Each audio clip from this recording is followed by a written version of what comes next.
Bueno, hermanos, hermanas, tengan ustedes muy buenos días.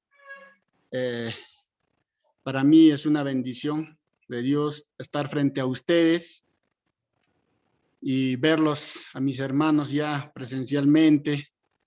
Hemos estado tanto tiempo haciéndolo por vía virtual, pero verlos así directamente es una bendición de Dios.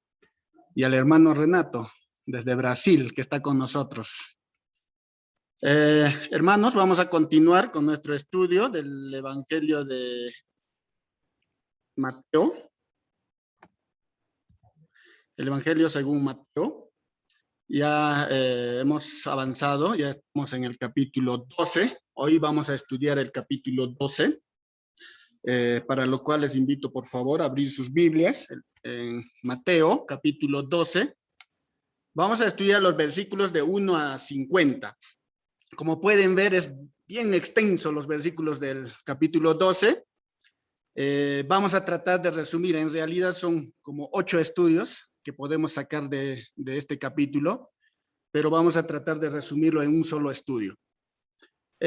Para entender mejor, hemos dividido en 8 partes. La primera, que es que fariseos cuestionan a Jesús porque sus discípulos arrancan espigas en el día de reposo. Vamos a verlo en los versículos de 1 al 8. Luego Jesús es cuestionado al sanar, hombre de la mano seca, en el día de reposo. Vamos a verlo en los versículos 9 a 14.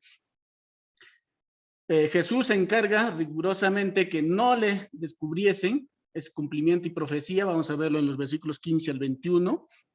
Luego Jesús responde ante la acusación de echar fuera demonios por Belcebú, en los versículos de 22 al 37. Luego los escribas y fariseos demandan señal. Jesús les responde que la señal será la de estar 3 días y 3 noches en el corazón de la tierra, en los versículos de 38 a 40. Luego vamos a ver el llamamiento al arrepentimiento y a oír la predicación, en los versículos 41 y 42. Sigue en qué caso el postrer estado del hombre viene a ser peor que el primero, en los versículos 43 al 45. Y como último punto vamos a ver quién es mi madre y mi hermano. Jesús explica en los versículos 46 a 50. Como pueden ver es bien extenso, entonces vamos a tratar de resumir. El primer punto, ¿no? Fariseos cuestionan a Jesús porque sus discípulos arrancan espigas en el día de reposo. Vamos a ver en los versículos 1 al 8. Estamos estudiando Mateo, capítulo 12. El anterior domingo hemos visto el capítulo 11. Entonces vamos a leer los primeros versículos 1 y 2. Dice, en aquel tiempo iba Jesús por los sembrados en un día de reposo, y sus discípulos tuvieron hambre y comenzaron a arrancar espigas y a comer. Viéndolo, los fariseos le dijeron, he aquí tus discípulos hacen lo que no es lícito hacer en el día de reposo. El acto mismo era expresamente permitido. Entonces acá podemos ver en aquel tiempo, en tiempos de Jesús, ¿no? Iba Jesús por los sembrados, podemos ver que es sembrados de trigo, ¿no? En un día de reposo, era un día de reposo. Y sus discípulos tuvieron hambre, había una necesidad. Sus discípulos tenían hambre, como todo ser humano, ¿no? Esa necesidad de sentir hambre, ¿no? Y comenzaron a arrancar espigas y a comer. ¿Estaba mal arrancar espigas y comer? No estaba mal, ¿no? Lo permitía, ¿no? La ley. Podemos ver incluso en Deuteronomio, capítulo 23, versículo 25. En Deuteronomio, capítulo 23, versículo 25, dice, cuando entres en la mies de tu prójimo, podrás arrancar espigas con tu mano, mas no aplicarás hoz a la mies de tu prójimo. Entonces estaba permitido que ellos podían arrancar, ¿no? Que podían arrancar las espigas de trigo con la mano para poder saciar su hambre, ¿no? Eso estaba permitido. Pero no estaba permitido de que tú vayas y con herramientas, ¿no? Lleves un saquillo, un envase grande y tú coseches, ¿no? El trigo. Eso ya era robar. Pero para satisfacer en ese momento tu hambre, arrancar con la mano espiga de trigo estaba permitido, ¿no? Como dicen Deuteronomio. Los fariseos le estaban acusando y condenando a Jesús y sus discípulos. ¿Por qué? Si estaba permitido arrancar. ¿Por qué? Por el día, ¿no es cierto? Por el día de reposo. Entonces, ¿qué dice la ley? ¿Qué decía la ley? ¿Qué dice? ¿De acuerdo? ¿No? Del día de reposo. Vemos en Éxodo, capítulo 20, versículos 8 al 11. En Éxodo, capítulo 20, versículos 8 al 11, vemos. Dice, ¿no? Acuérdate del día de reposo para santificarlo. 6 días trabajarás y harás toda tu obra. Mas el séptimo día es reposo para Jehová tu Dios. No hagas en él obra alguna, tú ni tu hijo, ni tu hija, ni tu siervo, ni tu criada, ni tu bestia, ni tu extranjero que está dentro de tus puertas. Porque en 6 días hizo Jehová los cielos y la tierra, el mar y todas las cosas que en ellos hay, y reposó en el séptimo día. Por tanto, Jehová bendijo el día de reposo y lo santificó. Era entonces en la ley el cuarto mandamiento, ¿no? Que había. Y justamente con ese mandamiento es lo que ellos estaban acusando a Jesús, ¿no? Y a sus discípulos de Jesús, ¿no? Los discípulos de Jesús no estaban violando la ley, ¿no? Según la ley, no estaba prohibido arrancar, ¿no? Espigas de trigo para saciar el hambre. No estaba prohibido, ¿no? Entonces no estaban violando la ley. El problema fue que los rabís hicieron una lista, ¿no? Elaborada de artículos para hacer y no hacer, ¿no? En base a la ley. Ellos agregaron algunos artículos, ¿no? Una relación de algunos artículos en donde no se podía hacer y lo que se podía hacer, ¿no? En el día de reposo. Y esto violaba varios artículos de la lista. Entonces ellos, justamente según a su lista de ellos que habían agregado, ellos estaban evaluando y según ellos el problema fue que ¿no? Que como por ejemplo ellos estaban violando cosechar, trillar, aventar, preparar comida. O sea, todo eso ellos, según los rabís, ellos estaban haciendo en el día de reposo. Todo ese trabajo, ¿no? Al comer, al arrancar espiga de trigo y comer, ¿no? Según ellos, representaba 4 violaciones del día de reposo, ¿no? En una boca llena. Eso es lo que ellos estaban acusando. Jesús nunca violó el mandamiento de Dios de observar el día de reposo, ni aprobó que sus discípulos violaran el mandamiento de Dios, de ninguna manera, ¿no? Pero a menudo rompió, ¿no? Las adiciones legalistas del hombre a esa ley. Los fariseos aquí parecen estar trabajando arduamente, supervisando y acusando a los discípulos, ¿no?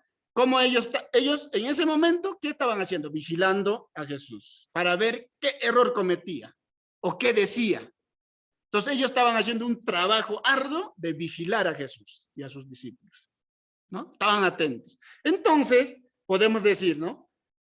¿Acaso no rompieron con el día de reposo al vigilarlos, a hacer el trabajo de vigilancia? Entonces ellos mismos no se daban cuenta, sino que ellos estaban más concentrados en ¿qué le encontramos a Jesús? ¿Qué error le encontramos? ¿Con qué le acusamos? ¿Con qué acusamos y le llevamos a la muerte? Eso era de ellos, ¿no? Su objetivo. No les importaba ni trabajar ni respetar el día de reposo con tal que encontrar el error que cometía nuestro Señor Jesucristo y sus discípulos. Eso era. Vamos a los versículos 3 y 4, continuamos, dice. Pero él les dijo, ¿no habéis leído lo que hizo David cuando él y los que con él estaban tuvieron hambre? ¿Cómo entró en la casa de Dios y comió los panes de la proposición que no les era lícito comer ni a él ni a los que con él estaban, sino solamente a los sacerdotes. Entonces, acá Jesús les explica, ¿no? Una tremenda respuesta de Jesús, ¿no? Les dice, el primer principio que Jesús presentó es simple e ilustrado, ¿no? Por la experiencia de David con los sacerdotes y los panes de la proposición. Eso es lo que está explicando acá el Señor Jesús, ¿no? Eso lo encontramos en, vamos a leer para tener una idea, vamos a leer en 1 Samuel capítulo 21, versículos 1 al 6, donde justamente explica, ¿no? El evento de David, ¿no? El rey David, cuando comió el pan de proposición, ¿no? Dice, vino David al sacerdote Ahimelech, y se sorprendió Ahimelech de su encuentro y le dijo, ¿cómo vienes tú solo y nadie contigo? Y respondió David al sacerdote Ahimelech, el rey me encomendó un asunto y me dijo, nadie sepa cosa alguna del asunto a que te envío y lo que te he encomendado, y yo les señalé a los criados un cierto lugar. Ahora pues, ¿qué tienes a mano? Dame 5 panes o lo que tengas. El sacerdote respondió a David y dijo, no tengo pan común a la mano, solamente tengo pan sagrado, pero lo daré si los criados se han guardado a lo menos de mujeres. Y David respondió al sacerdote y le dijo, en verdad las mujeres han estado lejos de nosotros ayer y anteayer. Cuando yo salí, ya los vasos de los jóvenes eran santos, aunque el viaje es profano. ¿Cuánto más no serán santos hoy sus vasos? Así el sacerdote le dio el pan sagrado, porque allí no había otro pan, sino los panes de la proposición, los cuales habían sido quitados de la presencia de Jehová, para poner panes calientes el día que aquellos fueron quitados.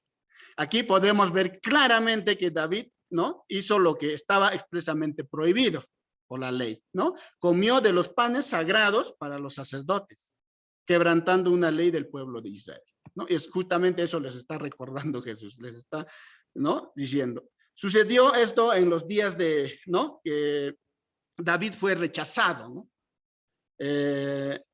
Cuando aún reinaba Saúl en ese entonces, y Saúl estaba persiguiendo para poder matarlo, ¿no?, a David. De hecho, el Señor Jesús en ese momento entonces también, ¿no?, estaba siendo rechazado como rey, ¿no? Estaba siendo rechazado, ¿no? Entonces, podemos ver acá, el Señor cuidó de los suyos sin tener en cuenta la observancia del día de reposo, ¿no? Así como David había cuidado a sus hombres, aunque ellos, ¿no?, aunque ello implicó quebrantar la ley, ¿no? Y justamente eso es lo que les saca, ¿no?, lo que les dice Jesús a los fariseos, ¿no? También podemos encontrar,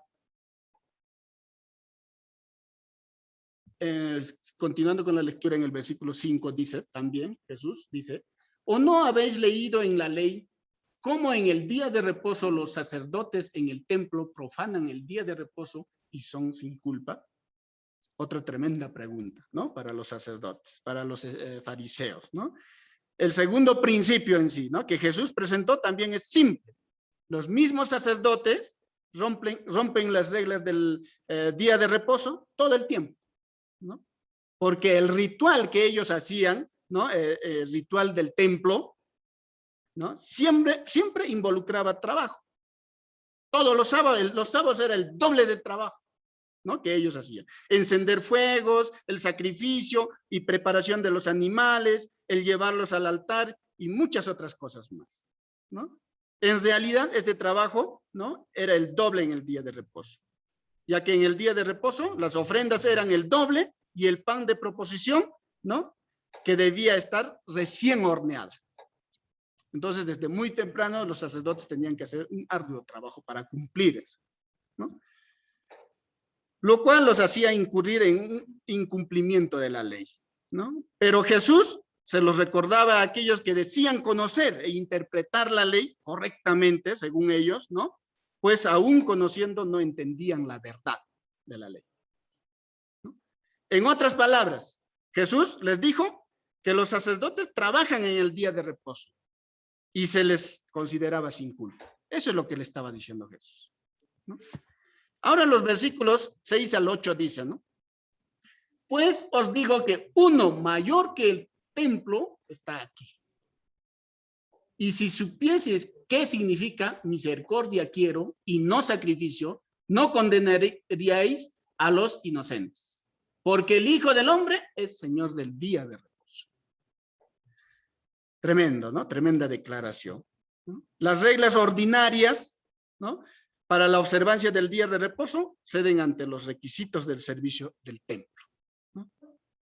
Como hemos visto, el trabajo, por ejemplo, de los sacerdotes, ¿no? ¿Cómo entonces no van a ceder ante el mismo Hijo de Dios? Eso le está diciendo, ¿no? Ante el mismo Hijo de Dios y su servicio como sumo sacerdote. La referencia al pasaje misericordia quiero, dice, y no sacrificio, y la falta de entendimiento de los fariseos de este principio también fue una manera en que Jesús cuestionó la confianza que los fariseos tenían en sus tradiciones hechas, ¿no?, por el hombre.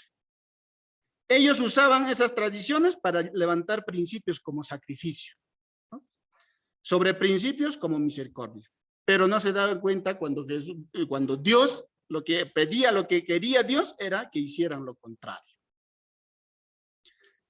La cita del profeta Oseas, en capítulo 6, versículo 6, ¿no?, que no lo vamos a leer, ¿no?, que decía, ¿no?, misericordia quiero y no sacrificio, fue utilizada por el Señor para defender a sus discípulos, alegando que no había quebrantado el día del reposo, ¿no? Tiene que ver con la falta de compasión, ¿no?, misericordia y de bondad. Jesús quería mostrarles a los fariseos que ellos estaban enfocados más en la letra que en el espíritu de la ley, ¿no? Entonces la pregunta viene, ¿no? Entonces, ¿cuál era el espíritu de la ley? ¿Cuál era el espíritu de la ley? El espíritu de la ley, eso es lo que no entendían los fariseos. Ellos cumplían por cumplir la ley. Incluso agregaban para que se cumpliera exactamente como dice, ellos a su criterio agregaban algunos. Pero para ellos era importante, ¿no?, cumplir la ley, obligado, pero no entendían el espíritu de la ley. ¿Cuál era el espíritu de la ley? Era el amor, ¿no? El amor. Encontramos en Mateo, capítulo 22, versículos 37 al 40, que dice, Jesús le dijo, amarás al Señor tu Dios con todo tu corazón y con toda tu alma y con toda tu mente. Este es el primero y grande mandamiento. Y el segundo es semejante, amarás a tu prójimo como a ti mismo. De estos dos mandamientos depende toda la ley y los profetas. De estos dos mandamientos depende toda la ley y los profetas. O sea, los mandamientos estaban resumidos en el amor. Amor a Dios, amor al prójimo. En Romanos, también el apóstol Pablo nos dice, ¿no?, en Romanos 13, capítulo 13, versículos 8, dice, no debéis a nadie nada, sino el amaros unos a otros, porque el que ama al prójimo ha cumplido la ley. Justamente eso es lo que no entendían los fariseos, ¿no? Porque el Hijo del Hombre, dice, es Señor del día de reposo, ¿no? El tercer principio es el más dramático, ¿no?, basado en quién es Jesús. Él es mayor que el templo. Por mucho que honraran y valoraran el templo, ¿no?, Jesús mayor que el templo, ¿no? Más aún, dice, Él es el Señor del día de reposo. Porque Jesús, como Señor del día de reposo, controlaba lo que se podía hacer o no se podía hacer el día de reposo. Eso es lo que les está diciendo claramente a los fariseos que estaban cuestionando. Esto era una declaración directa de deidad, ¿no? Jesús dijo que él tenía la autoridad para saber si sus discípulos habían quebrantado la ley o no habían quebrantado la ley, ¿no?, del día de reposo. Porque él es el Señor del día de reposo. Eso es lo que él dice. Luego, continuamos con nuestro segundo punto, sobre Jesús es cuestionado al sanar, ¿no? Hombre de la mano seca en el día de reposo. Vamos a ver en los versículos 9 al 14. Vamos a leer los versículos 9 y 10. Dice, pasando de allí, vino a la sinagoga de ellos. Y he aquí había allí uno que tenía seca una mano. Y preguntaron a Jesús para poder acusarle, ¿es lícito sanar en el día de reposo?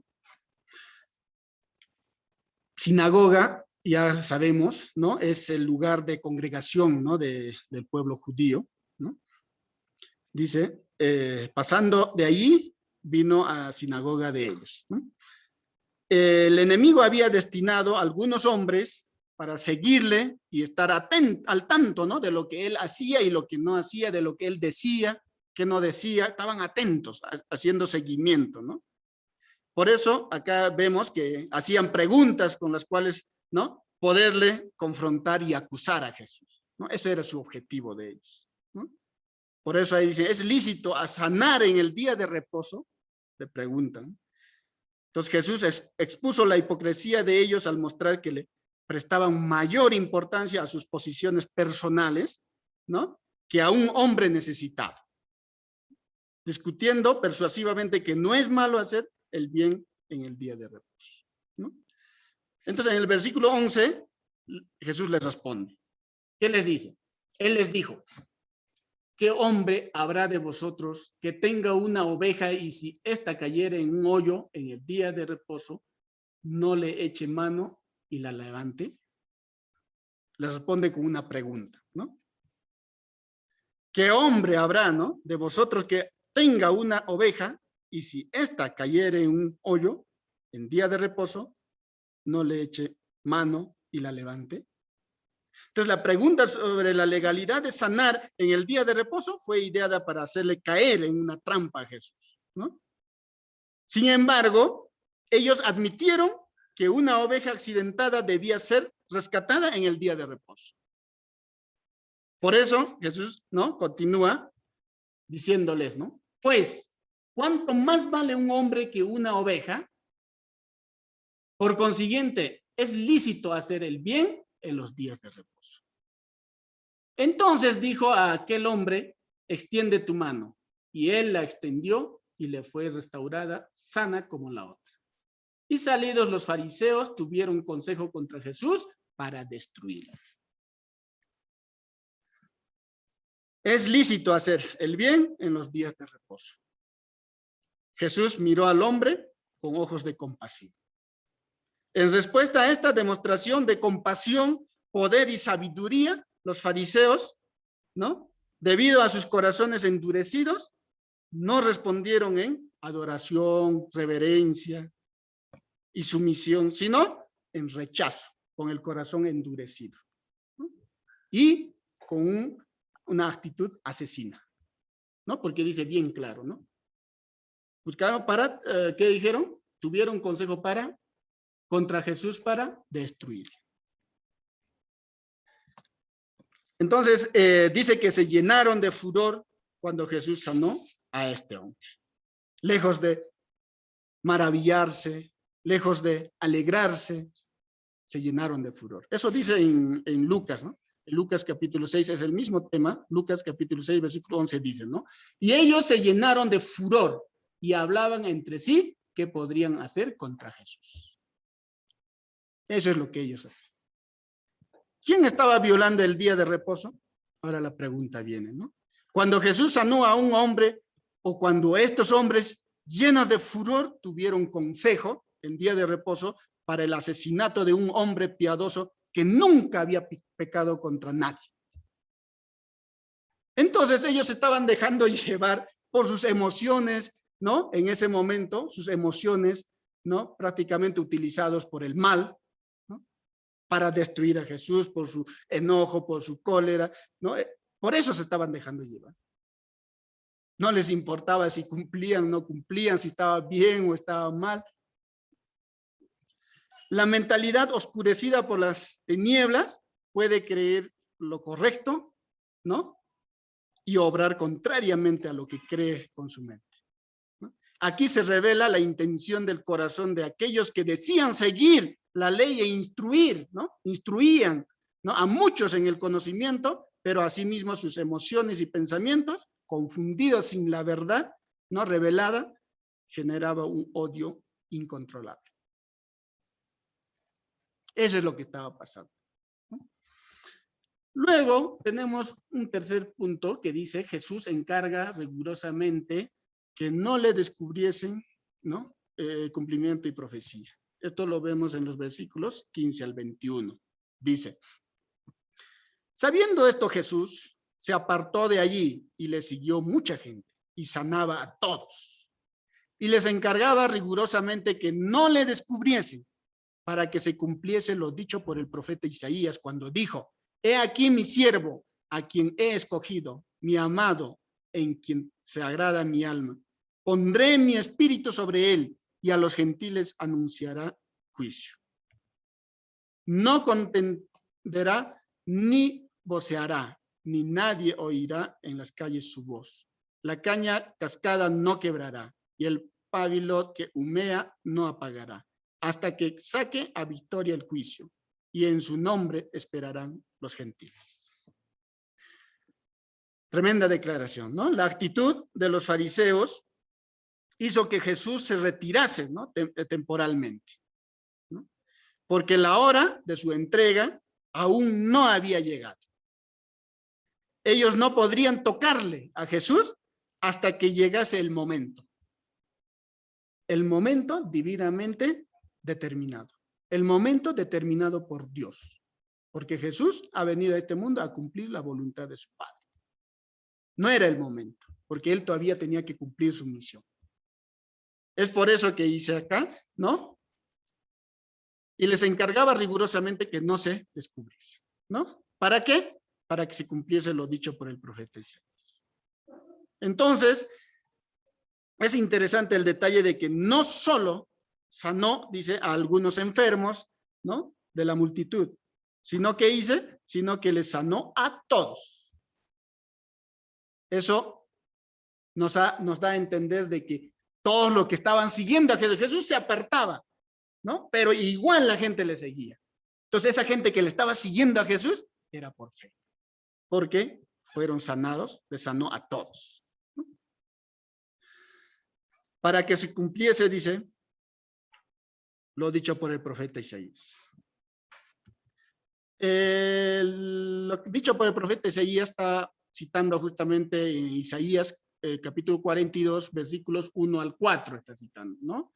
Que dice: he aquí mi siervo, yo le sostendré, mi escogido, en quien mi alma tiene contentamiento. He puesto sobre él mi espíritu. Él traerá justicia a las naciones. No gritará, ni alzará su voz, ni la hará oír en las calles.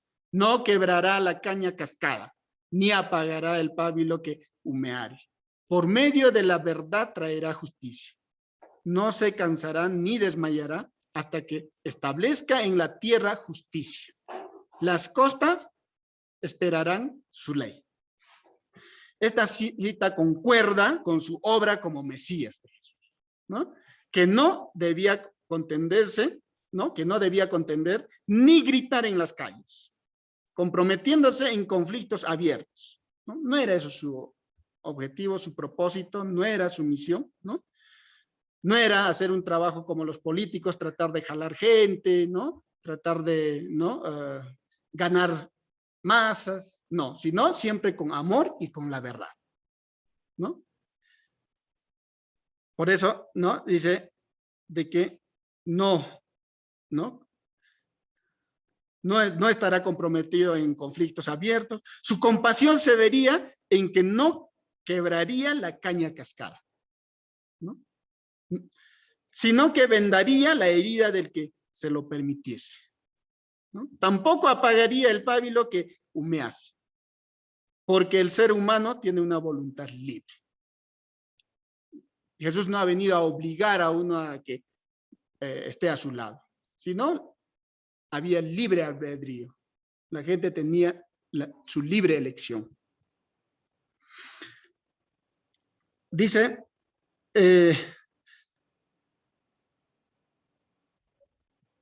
Cuando vemos, ¿no?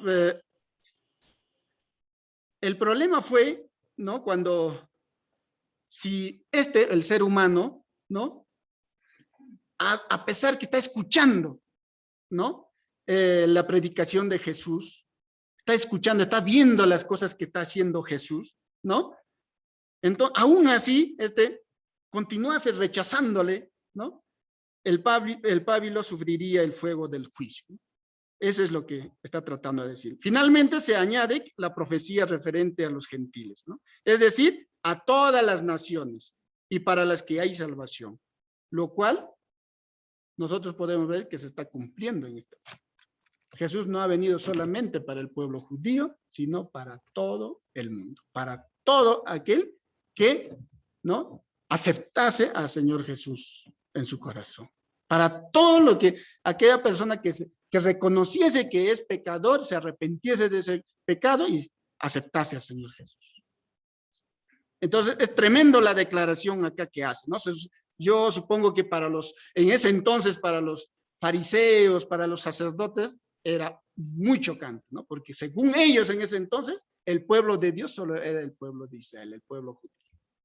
Pero acá Jesús está diciendo que es para todo el mundo, está incluyendo a los gentiles, ¿no? Luego, como cuarta parte tenemos, Jesús responde ante la acusación de echar fuera demonios por Belcebú. Vamos a leer los dos primeros versículos, que es 22 y 23, dice: entonces fue traído a él un endemoniado, ciego y mudo, y le sanó de tal manera que el ciego y mudo veía y hablaba. Y toda la gente estaba atónita y decía: ¿será aquel hijo de David? Esa era la pregunta, ¿no? Entonces los continuos milagros de Jesús sanando y expulsando demonios convencían a la gente de que él era el hijo de Dios. Él era el hijo de David, el Mesías prometido, el Mesías esperado, el Mesías ansiado que el pueblo judío estaba esperando, ¿no? ¿Cómo no convencer, ¿no?, a la gente con tremendas y maravillosas obras que estaba haciendo Jesús? Pero los fariseos, ¿qué decían los fariseos? ¿Qué pensaban los fariseos de Jesús? Leamos el versículo 24. ¿Qué dice? Mas los fariseos, al oírlo, decían: no echa fuera a los demonios, sino por Belcebú, príncipe de los demonios. Ya los fariseos ya no tenían cómo no contradecir a Jesús, porque sus obras eran maravillosas y había gente siguiendo a Jesús. ¿Quién no? Pero los fariseos buscaban la forma de decir que ya, pero acá ya exageraron, ¿no?, su actitud, ¿no? Ya exageraron. La acusación de los fariseos equivale a una acusación de brujería, ¿no? Una que siguió siendo dirigida contra Jesús en la polémica, ¿no?, judía posterior. Vamos a ver después, ¿no?, incluso este tipo de acusaciones.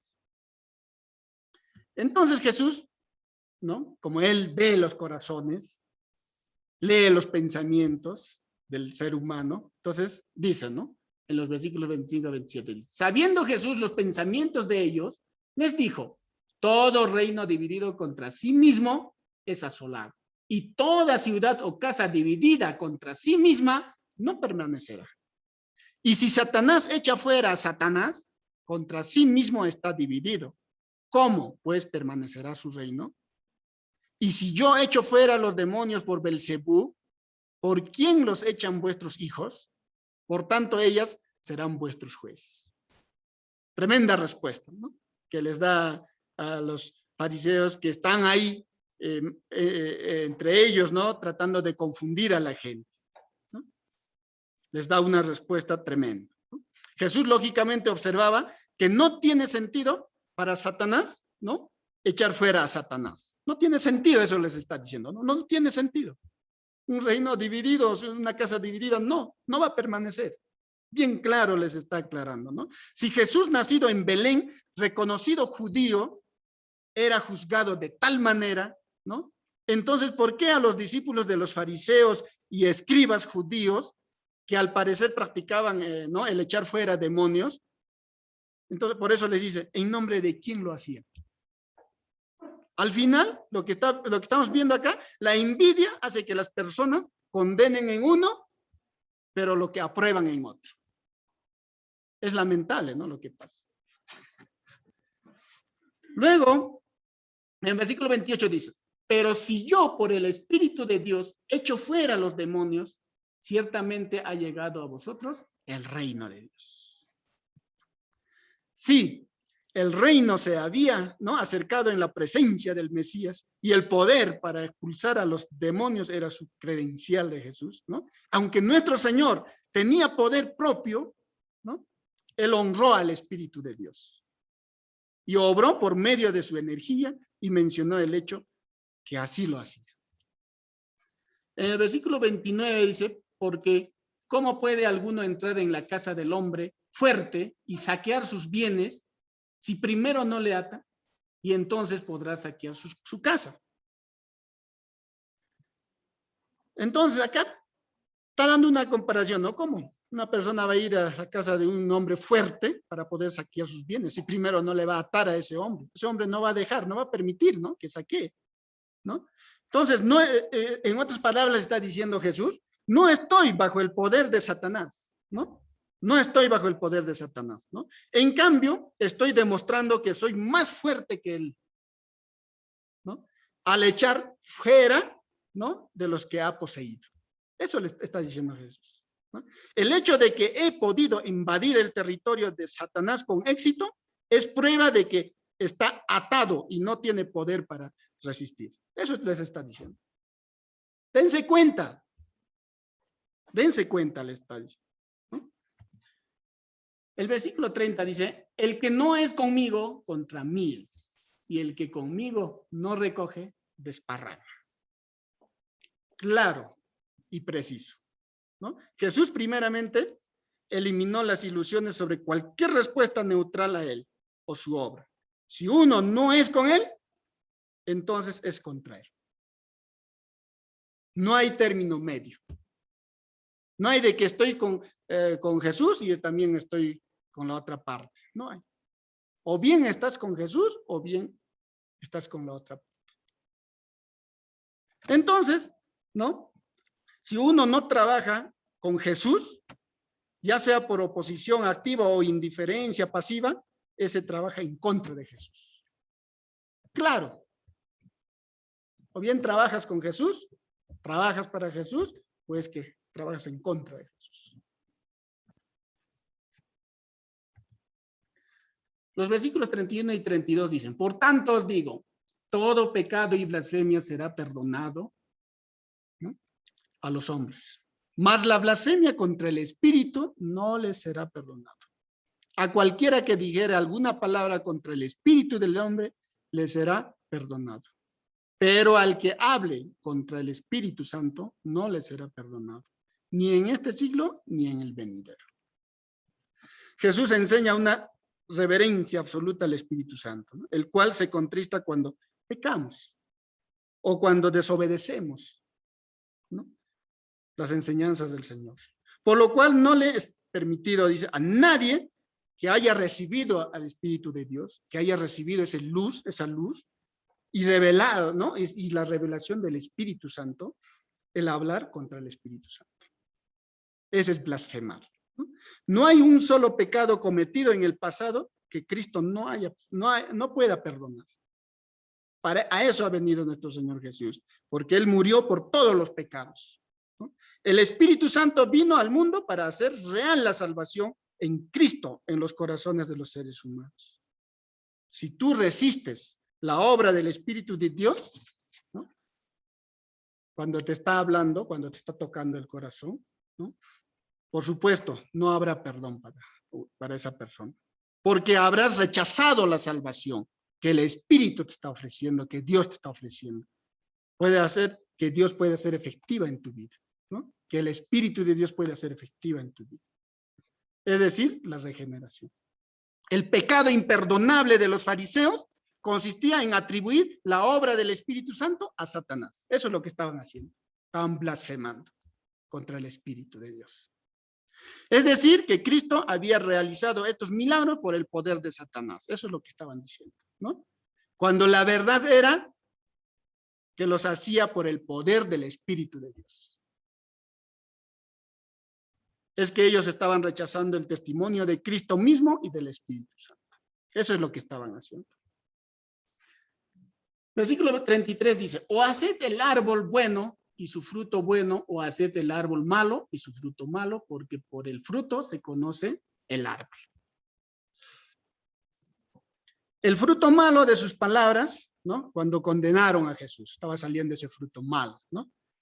Traicionó la raíz mala creciendo en sus corazones de los fariseos. Si ellos tuvieran sus corazones rectos con Dios, sus palabras hacia Jesús también hubieran sido buenas, ¿no? El árbol tipifica al creyente que al cultivar su fe y seguir la guía del Espíritu Santo puede dar buen fruto, fruto de arrepentimiento, ¿no? De bendición. Pero para el creyente que no abandona los deseos de la carne, los pensamientos y emociones que provienen del alma contaminada, su fruto siempre será malo. ¿Y qué decir de aquellos que no son creyentes, que aún no se convirtieron, ¿no? 34 dice, y 35 dice, generación de víboras, ¿cómo podéis hablar lo bueno siendo malo? Porque de la abundancia del corazón habla la boca. El hombre bueno del buen tesoro del corazón saca buenas cosas, y el hombre malo del mal tesoro saca malas cosas. Esta exhortación severa es hecha debido a que ellos, ¿no?, influenciados por la maldad en sus corazones, hablaban lo que para ellos era correcto, ¿no? Nada más alejado de la verdad, y aún así no podían ver la maldad que habitaba en sus corazones. No se daban cuenta que ellos estaban haciendo mal. No. Ellos más estaban empecinados, encaprichados en querer, ¿no?, terminar con Jesús, frenar la obra de Jesús. Para entender este versículo debemos entender quién es bueno, ¿no?, según la palabra. ¿Quién es bueno entonces? Bueno es aquel que guarda y atesora la palabra de Dios. Ese es bueno, ¿no? Y de allí tiene una fuente de bondad inagotable, pero el que en su mente y corazón solo atesora envidia, malos deseos, codicia, ¿no?, vanagloria, vanidad, ¿no?, pues eso es lo que puede dar, aunque uno se esfuerce, no mucho, por parecer bueno, siempre la verdad se dejará ver tarde o temprano, siempre. Entonces, lo que va a reflejar en lo que hablamos, en lo que decimos, todo, es lo que tenemos en el corazón. Eso siempre se va a reflejar, tarde o temprano. 36 y 37 dice, mas yo os digo, de toda palabra ociosa que hablen los hombres, de ella darán cuenta en el día del juicio. Porque por tus palabras serás justificado y por tus palabras serás condenado. Usamos mucho nuestras palabras para expresar nuestras opiniones, así que juzgamos muchas veces no bajo el concepto, ¿no?, de la palabra de Dios, sino más bien bajo el concepto engañoso que nos fue dado. Así que es mejor guardar silencio que expresar palabras por las cuales podamos ejercer un juicio equivocado, ¿no? Y de eso vamos a ser juzgados. Tener mucho cuidado, ¿no?, con lo que decimos. Eso es lo que nos está diciendo. Luego el quinto punto es sobre los escribas y fariseos demandan señal. Jesús les responde que la señal será la de estar 3 días y 3 noches en el corazón de la tierra. Los versículos 38 a 40 dicen, entonces respondieron algunos de los escribas y de los fariseos, diciendo, maestro, deseamos ver de ti señal. Él respondió y les dijo, la generación mala y adúltera demanda señal, pero señal no le será dada, sino la señal del profeta Jonás. Porque como estuvo Jonás en el vientre del gran pez 3 días y 3 noches, así estará el Hijo del Hombre en el corazón de la tierra 3 días y 3 noches. Jesús condenó el hecho de que buscaran una señal, especialmente después de que ya había hecho innumerables señales, maravillosas obras, y ellos exigían señal, ¿no? ante sus ojos han visto milagros de Jesús que nunca habían pasado, pero ellos exigían señal. Ellos no tenían, ahí podemos ver, ¿no?, que ellos no tenían intención de creer por una señal. Eso no era su intención de ellos, ¿no? Solo estaban tratando de hacerle caer en una trampa. Eso era su objetivo, no les interesaban los restos, ¿no? Observemos la respuesta de Jesús, ¿no? El primer incidente del Antiguo Testamento era la historia del profeta Jonás, quien en un sentido había resucitado de los muertos cuando estaba, ¿no?, en el vientre del gran pez, 3 días y 3 noches, ¿no? Dios le liberó de la oscuridad de la muerte, trayéndolo a la luz de la vida, ¿no?